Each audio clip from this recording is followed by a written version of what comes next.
Filipino.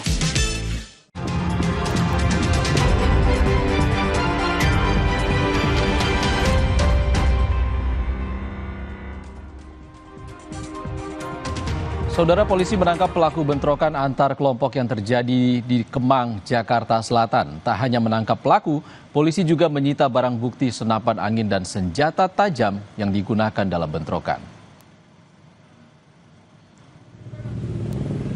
Belakangnya bang, belakang bang.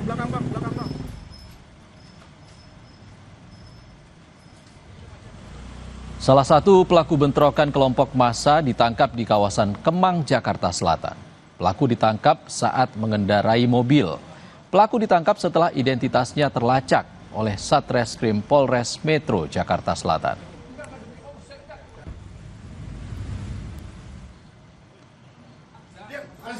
Diem dah. Kotaknya di mana? Dah, Kasih di mana? Di ujung Pak. Ya Pak, di ujung Pak. Setelah melakukan penangkapan, polisi lalu membawa pelaku ke rumah dan lokasi persembunyian barang bukti. Dalam penggerebekan, polisi menemukan barang bukti berupa senapan angin hingga senjata tajam. Seluruh barang bukti yang disita merupakan senjata yang digunakan pelaku dalam bentrok.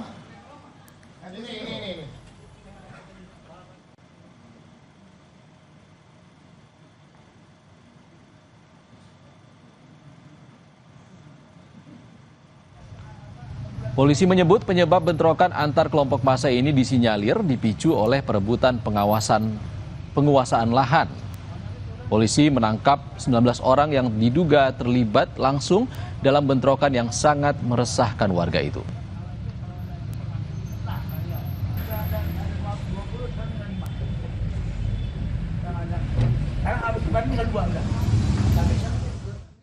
Di sana ada lahan kosong yang memang di sana ditempati oleh yang merasa ahli waris. Ternyata setelah itu datang kelompok lain yang merasa dia mempunyai kepemilikan. Sehingga pada saat dia datang ada perlawanan dari pihak ahli waris yang ada di dalam lahan tersebut.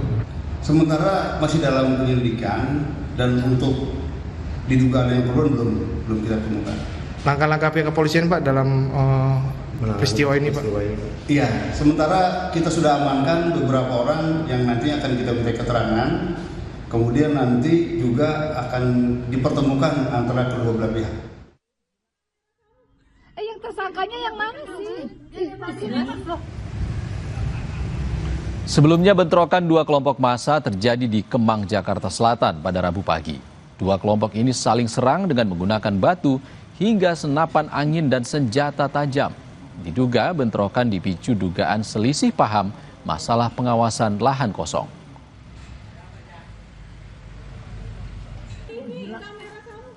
Yang tersangkanya yang mana sih? Polda Metro Jaya mengimbau kepada seluruh unsur masyarakat agar menghindari tindakan kekerasan dan premanisme.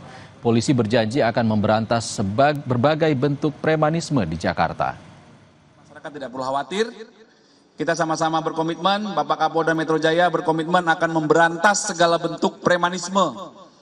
Dan rekan-rekan kami di lapangan terus melakukan imbauan-imbauan agar masyarakat menyelesaikan permasalahan dengan cara-cara yang baik, tidak membuat resah, tidak melanggar hukum, dan apabila terjadi pelanggaran hukum pasti kami akan proses, ya. Itu komitmen dari Polda Metro Jaya. Apa yang membuat kelompok massa bersenjata tajam masih berani beraksi di Jakarta dalam kasus rebutan menjaga lahan? Bagaimana polisi harus menindak kelompok-kelompok seperti ini? Kita bahas bersama Guru Besar Universitas Bhayangkara Hermawan Sulistyo yang akrab kami sapa Prof. Kiki. Selamat sore. Prof. Kiki, apa sebenarnya yang membuat kelompok-kelompok seperti ini tetap ada di Jakarta? Ini kisah sudah lama sekali ya, apalagi di daerah Kemang. Saya dulu berkantor di daerah Kemang selama beberapa tahun, jadi ini udah biasa aja, pemainnya juga semua udah rata-rata kita udah tahu lah. Cuman generasinya kan berganti. Yang generasi tua itu udah outgoing generation, udah nggak ada lagi. Tapi problemnya tetap sama. Kenapa? Kemang itu menjadi daerah dengan nilai tanah itu meningkat terus. meningkat terus karena kawasan itu menjadi kawasan mungkin bukan kawasan elit tapi elit kan. Tidak elit sekali tetapi kawasan elit. Artinya apa? Ada sumber daya finansial di situ yang diperebutkan. Dan kalau kita lihat dari masa-masa di situ penguasanya kampung Betawi dalam tanda petik, lalu ada penguasa-penguasa Arab di situ juga, sebagian Cina, sebagian itu tidak bisa diselesaikan dari dulu sumbernya ya. Nah, tinggal nunggu triggernya apa? Trigger itu pemicunya. Nah, kalau sekarang kan pemicunya rebutan pengawasan lahan, itu juga semua orang tahu siapa mengawasi apa, dibackingi oleh siapa. Nah, problem polisi adalah ketika backing-backingan ini berkaitan dengan instansi lain, atau bahkan sekarang ini dengan partai-partai politik, dengan ada kaitannya dengan kekuatan politik, menjadi serba salah polisinya. Gitu. Oke, Prof Kiki, sorry, maksud Anda membacking ini siapa yang di belakangnya? Ya banyak, yang bermain di situ kan banyak. Ya Anda sekarang begini aja ya, tanah-tanah di situ itu sebagian dimiliki oleh berbagai yayasan tentara, sebagian lari ke polisi, sebagian lari ke Satpol PP. Orang udah terbuka kok, tahu semua kayak begitu. Persoalannya adalah bagaimana menyelesaikan ini tanpa gejolak yang lebih besar. Itu yang dilema yang dihadapi oleh polisi gitu. Kan nggak mungkin nabrak tahu-tahu di belakangnya ada tentara, ada itu kan. Jadi sangat hati-hati. Dari dulu. Saya berkantor di Kemang situ dulu. Tahu bagaimana konflik-konflik itu. Puluhan tahun nggak bisa diselesaikan. Oke, kalau Prof Kiki, kalau puluhan tahun tidak bisa selesai juga, apakah penangkapan yang dilakukan polisi ini bisa jadi membuat efek jera kepada kelompok massa yang kerap melakukan kekerasan? Nggak bisa itu. Kenapa? Lewat jalur mana mau diselesaikan? Nggak ada. Kenapa nggak ada? Ya sumber penghasilannya memang dari situ. Kalau tanah sebagai sumber penghasilan satu-satunya diperebutkan, ya nyawa pun dipertaruhkan.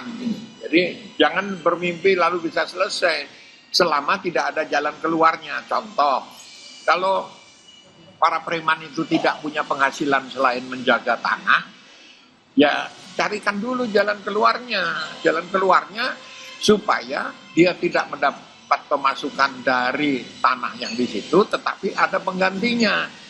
Misalnya dibuatkan atau dicarikan bisnis yang bisa menampung mereka kayak gitu. Kalau enggak, ini duit gampang kok.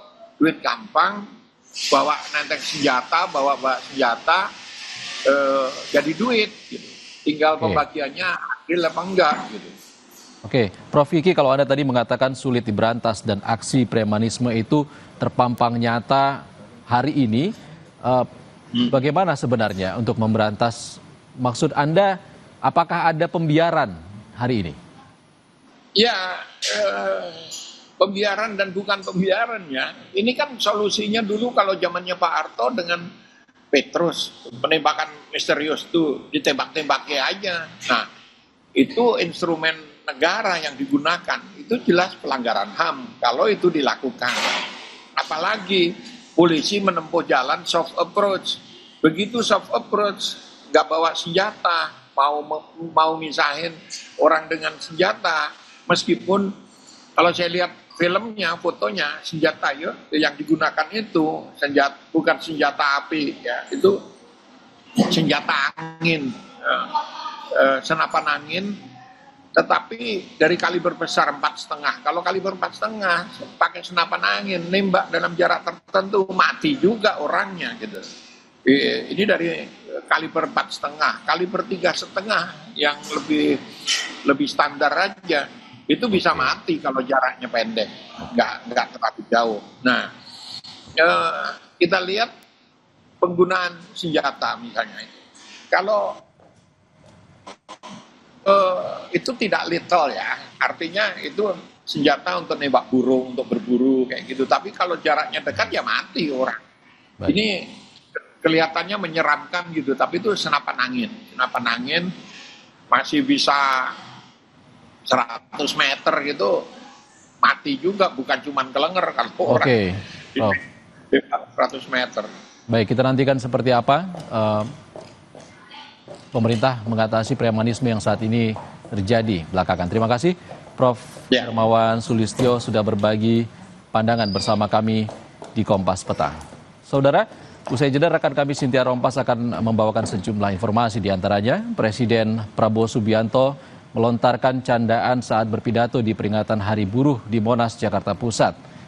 Informasi lain di Kompas Petang akan disampaikan Cynthia Rompas. Silakan Cynthia.